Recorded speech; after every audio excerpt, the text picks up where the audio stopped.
In this podcast, we're joined by Jim from Moogento. Most of you will have heard of Jim by now, as he's the person who created the ShipEasy and PickPack extensions for Magento.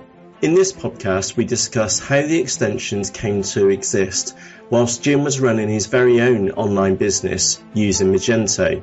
He built the extensions to fit his own needs and then realised that if he found them useful, others might too, which gave birth to a whole new business in extension development.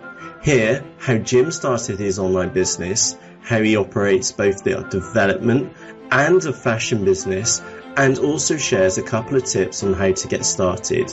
So with that said, let's jump in and meet this character called Jim.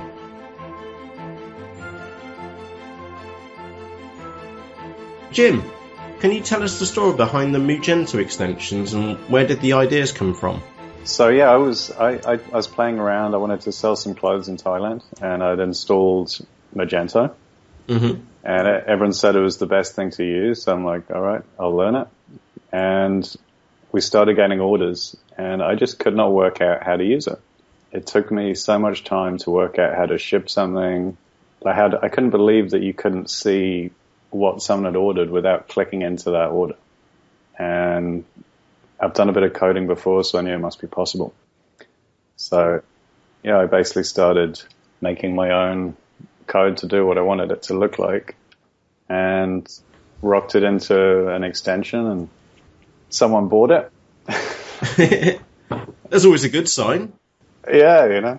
Yeah, the first one was PickPack, and actually the first problem I came across was you couldn't print out a packing sheet unless you'd marked it as shipped. That is so weird. It is quite a backwards way of doing that, isn't it? I just couldn't work it out. I'm like, I want to put this packing sheet in the box, and then I'm going to ship it. How can, you know, that just confused me, why you couldn't print a packing sheet without shipping it. It just seemed backwards, so... That's the standard workflow in Magento. You need to mark it shipped before you can create the packing list. Yeah. Which I still don't understand the theory behind it. I'm sure there is a theory for like bigger operations maybe, but I have no idea what that is. Yeah, it's a bit of a peculiar one because the order screen looks like it's going to cover everything which you might need it to do. But then when you start digging into it, like customizing the invoice, it's horrific. And without an extension, then it's very difficult to change it. Well, basically, you can put a logo at the top, and to make any changes, it's quite a challenge. And then the workflow for Magento as well. You kind of would have thought that because Magento is basically an enterprise-grade piece of software, that they would have these kind of things covered. And I've not met an enterprise business which gets their shipping data and then goes to pick it. It's just like the wrong way round. Yeah. Totally. And the other issue we had was the size of them. They were really big. I think it was more than a megabyte each one. And we were on quite a slow connection. So if we had like 10 to do, quite often the connection would drop. And that's for printing out the actual PDF document as well to the printer. Yeah, exactly. So they were sort of my two first aims, to make something you could print from any status and a smaller file size. So did you check on Magento Connect? Was there anything else out there like this? I couldn't really see anything there that did that. That definitely did both of them together. So I just dived in and made it, and I stuck it up, see if anyone bought it, and someone bought it. And I'm like, all right. And the way I've basically been developing it is people will email and they'll ask for a feature, and I'll just add that. So it's become a sort of customer or crowdsourced design, I guess. Okay, so that actually leads us to a very interesting question. So what did you really think when these two nut jobs called Matt and Dave emailed you saying that they were about to change the world and wanted you to be part of it? Well, I did check your LinkedIn page, actually. I was like, and then try to see what drug prescriptions we were both on. And yeah, I would have tried that if there was possible. But no, it seemed legit, so I was pretty excited, yeah. And we gave you some feedback on the extensions. Can you explain some of the feedback which we gave you and we mentioned in those suggestions, and what did you do with those suggestions? Some of them were great, and some of them were obvious as soon as you mentioned them, but they hadn't reached that part of the brain that brings them out, you know? Mm-hmm. So one like that was the traffic light system. So we have these, like it'll show the stock status of each item. Mm-hmm. And that's and just to clarify, this is on your orders screen. So when you go into sales and then orders in Magento, you've got a traffic light system to see the stock status of the actual items which are included. Yeah, exactly. So this is on the ShipEasy extension. So this shows both on each product, and there's like an overall traffic light for the whole order. So for example, you can filter by every order where everything is there and get those out of the way. And then you can go into ones where some things are low on stock or out of stock. So I had these colors as like blue and red, and then half blue, half red. And so your suggestion was go with the traffic light. So green, yellow, and red, which made sense as soon as you said it. That's what people would understand. They understand the traffic light, red, amber, and green. Is it right or is it wrong? And they can quickly pick off. There were some other suggestions which we also included. Yeah, so one good one there was, so I already had the website column, which you could have an image showing, and I find this really helpful to get a quick overview. So I have staff packing stuff every day, but I like to get in, and from wherever I am, I'll just have a quick look, just a quick visual look, and see what orders are coming in from where. And I think images really help that. So I had that for the website, and then you guys had a suggestion to add it to the store view, which I thought was a great idea. So we've added that now. Yeah, and the reason behind that was that the way which we're suggesting that when they follow the guides on UnderstandingE is that they use the store views for their different eBay accounts and Amazon accounts in their marketplaces. So you could, if perhaps they got an eBay ID called Moogento, for example, then they could have the little cool character next to it, so they know that it's come from that actual store view, and it just makes so they can actually see as an overview level that where their orders are coming from, and it just makes it more transparent for them. Totally, and I think this is actually like the aim of the ShipEasy extension. It's like I've tried to maximize the screen space. I think you guys have got an admin theme coming out, I believe, right? Yeah, that's right. This should work pretty well with that. The aim of the ShipEasy was to show as much as possible and to visualize it. So to have, instead of having just lines of gray, all these colors, to quickly see the general status of the store. And this really worked. So yeah, sorry, I'm going to jump in there, Jim. And it must be the caffeine kicking in, which was that I was really, really excited. So you've heard Grippy on the first podcast, which we did, and he was using your extension, the ShipEasy and the PickPack extension in his system, and I'd never seen it before.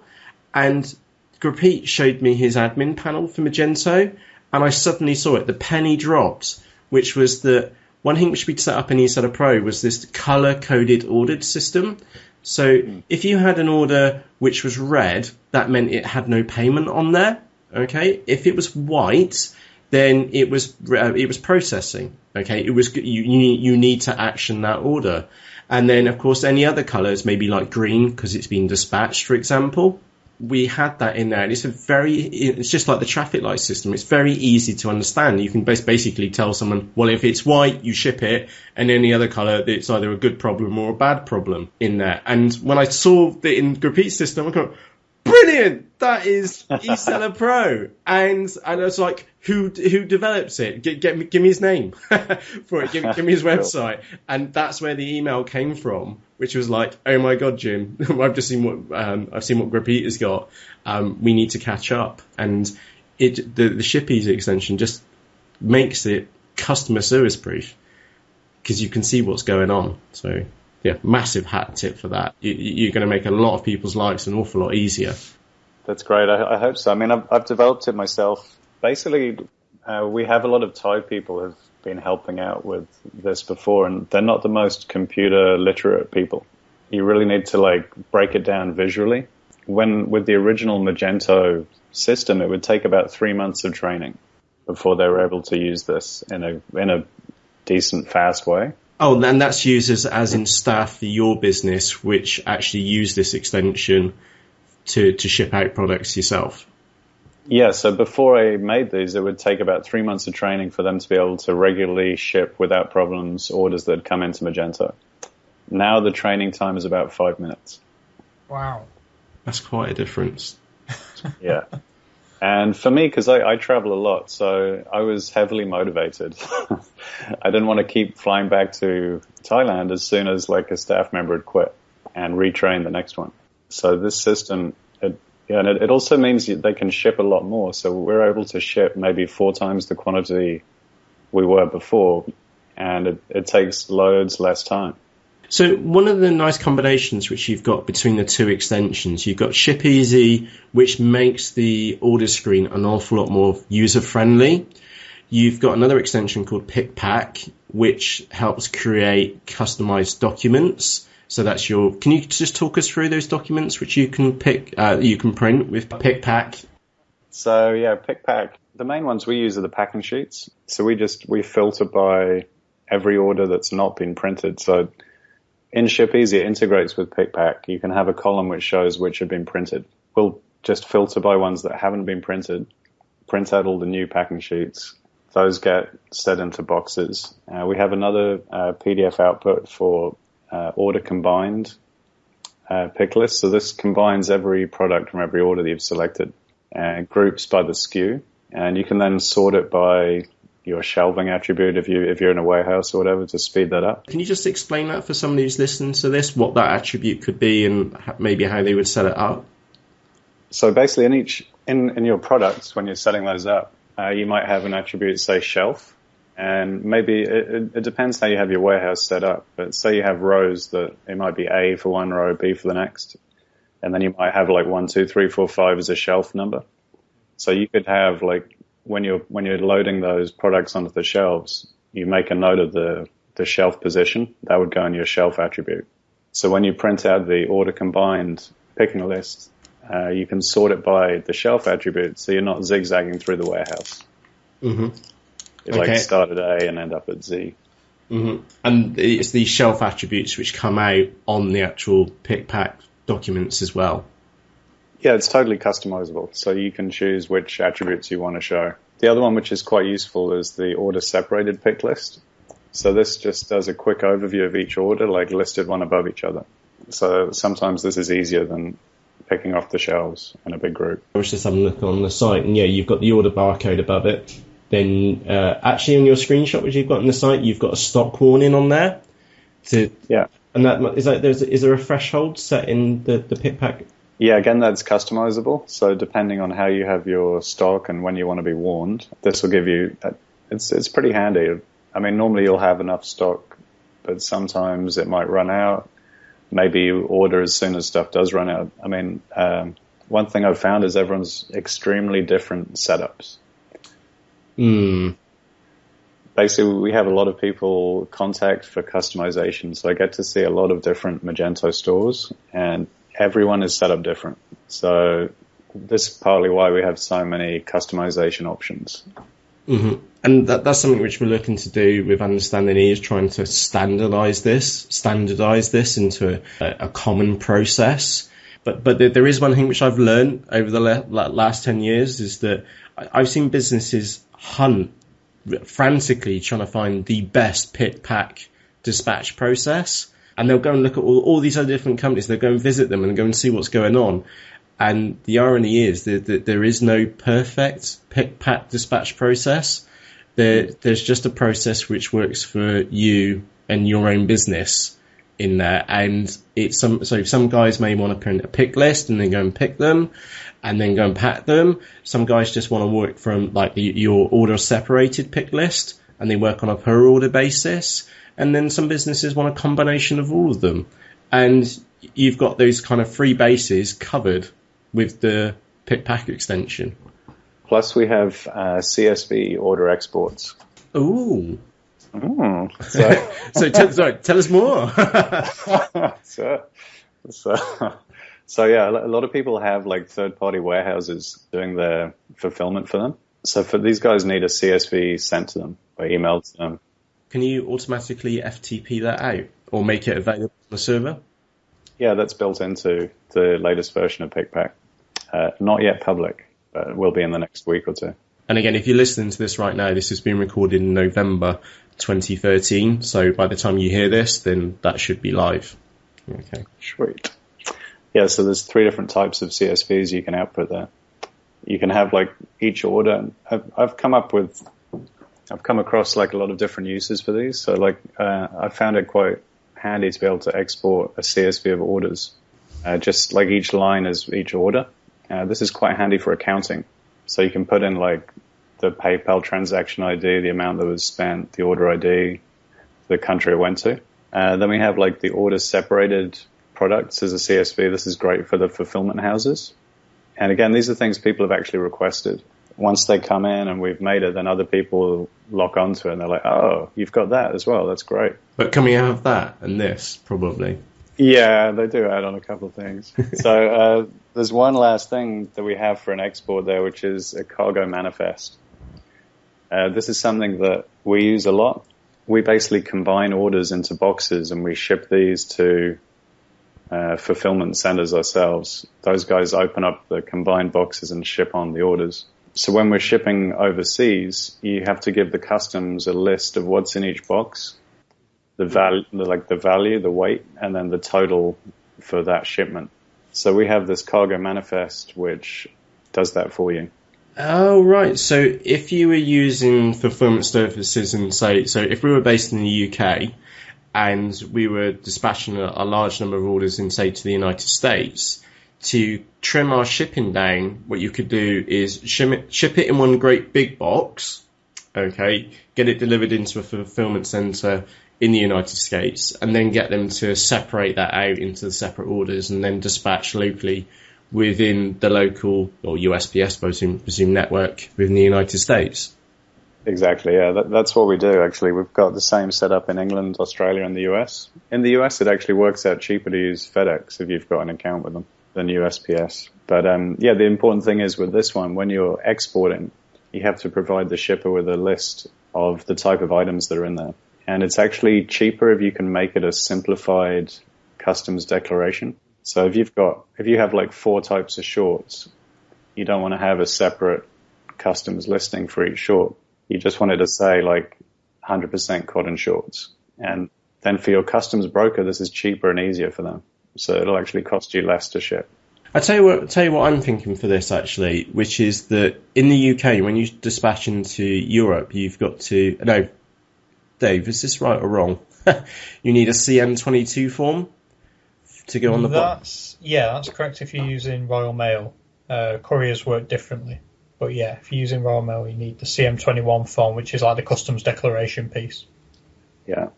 I think you need that if you ship with any national post service overseas, all over the world. Yeah. Yeah, so it's countries in the EU. Any destination not listed here is outside of the EU, and there's a list, and that's where you need to include that document. Is that something which you've looked at, or have you had suggested to you, Jim?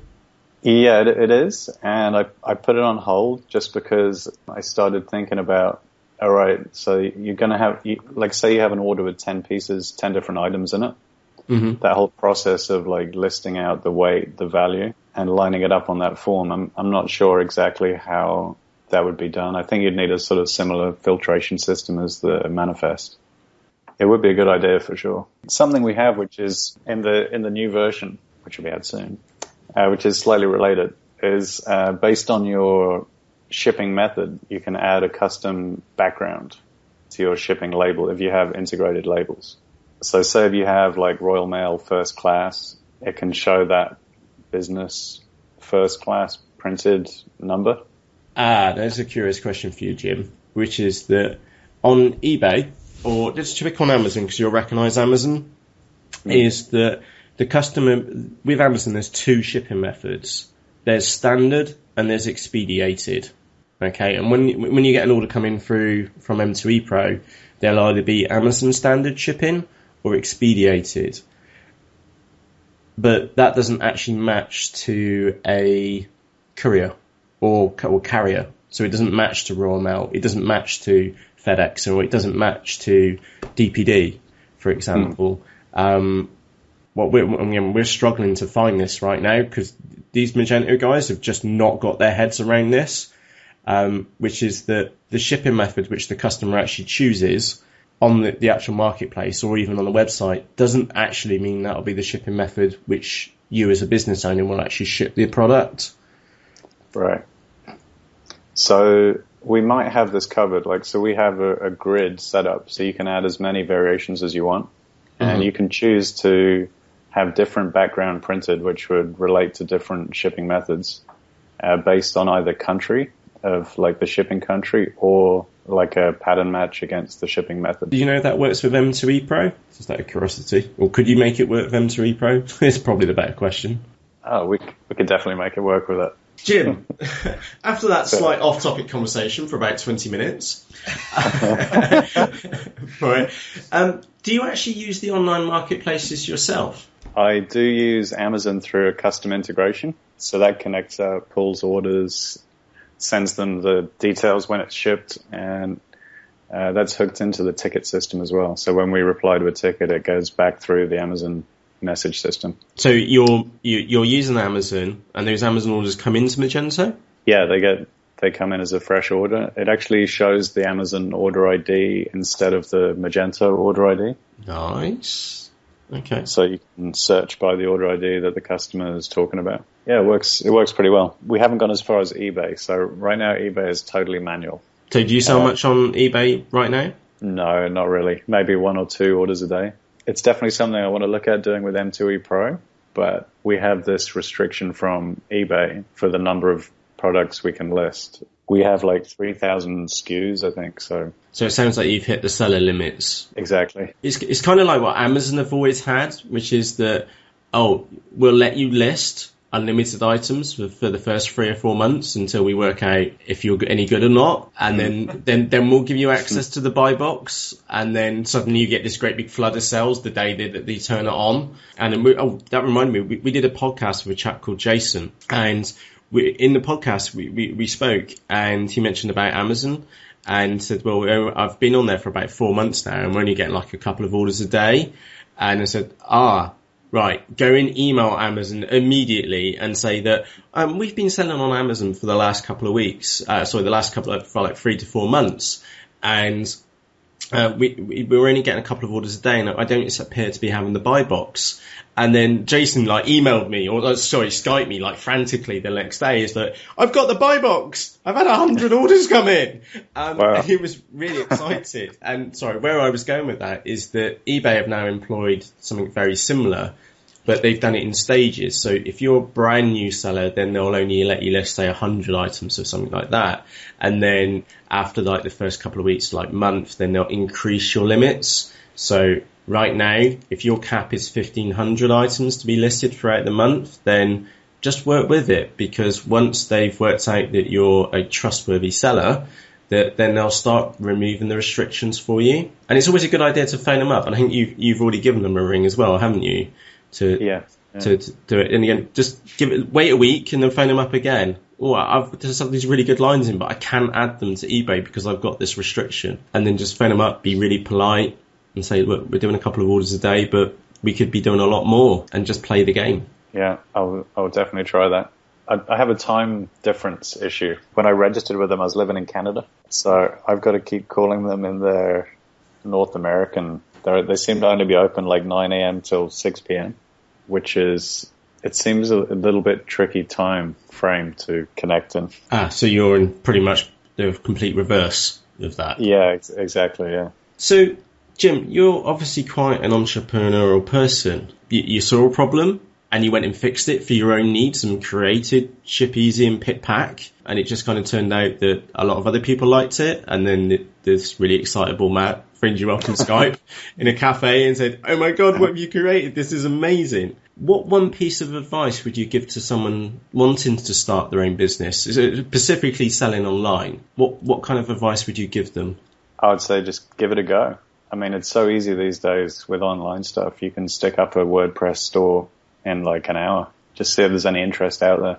And I think a good way of gauging interest is AdWords. So if you chuck up a one-page site on WordPress, put a PayPal button in there, that'll probably take you could probably do it in an afternoon, even if you're new to it. set up an AdWords account and aim it at that product and just see if you get anyone coming in. Would you consider using the marketplaces like eBay just to stick the item up and see if it sells? Yeah, totally. Yeah, eBay would be a good one. I think they seem to be easier for like small numbers. I'm not sure how Amazon would work for a small... No, you're right. It probably wouldn't work well because you'd probably need a professional account and that costs £25 a month and then you have to learn the system. Fair dues. I guess the beauty is with online sales and just an online business in general is the startup cost is pretty low. The barrier to entry is low to begin with. Would you say that's a large contributing factor to just going out and doing it? Yeah, totally. And I mean, it's funny I've been living out in Asia for a while now. You can live day to day extremely cheaply compared to, say, Europe or North America. There's actually a lot of locals and Westerners out here doing startup website e-commerce sites. So maybe a tip is also to get on a plane. Jim wants some company. Come on out to Saigon. And that's just purely because of the living expenses and I presume also staff overheads as well. Yeah, staff costs are very cheap. Living expenses can be very cheap. Just if you're starting out a new idea, there's not much overhead to it. I mean, you could live pretty well on £400 a month, all up, like including accommodation, travel, food, going out for the odd party. Wow. Yikes. My mortgage is that. Yeah. Alone. You need to speak with the missus about relocating. I think we do. If somebody's listening to this right now, where can they actually go and see the extension in use, both ShipEasy and PickPack?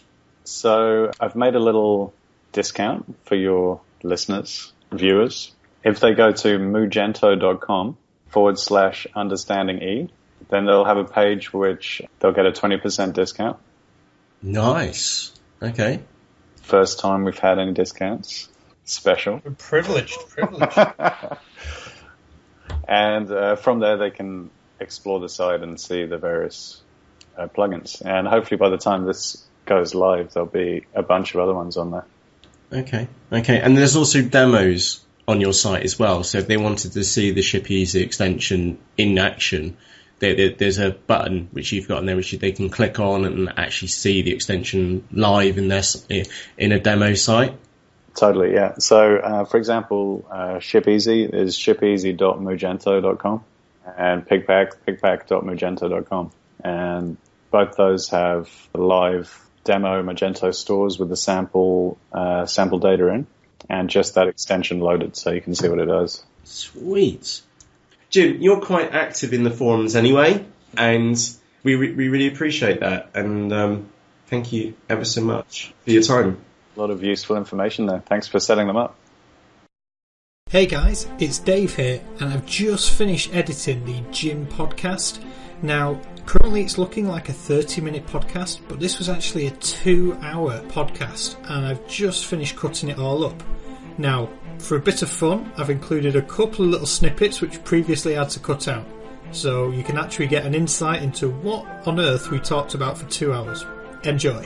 Oh, and P.S., hopefully Matt nor Jim will realise this until it's live. Right. Yeah. Okay. Exiles Bar, if you ever go back. Really? Whereabouts nice. is that one? It's over in, I think it's in Valletta. Mm-hmm. That's a really nice chilled out bar on the sunset. It sits out in like a little point into the sea.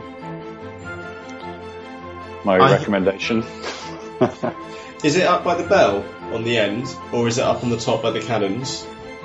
I'm not sure. Okay.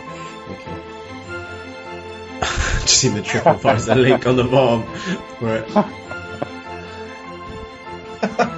Oh, there! There! That's further up. I might have got the directions wrong. But it's nice. You sound like the type of person, Jim, whenever I'm going anywhere, I'm going to come and ask you where I need to go. Yeah. Oh, you just sent us a link to a bar is a good sign. It's a good one. It's good on a Sunday. You can go for a beer and go for a swim. Yeah, that's what we did. I lost my shorts last time I jumped in there. Are you going to edit that bit out?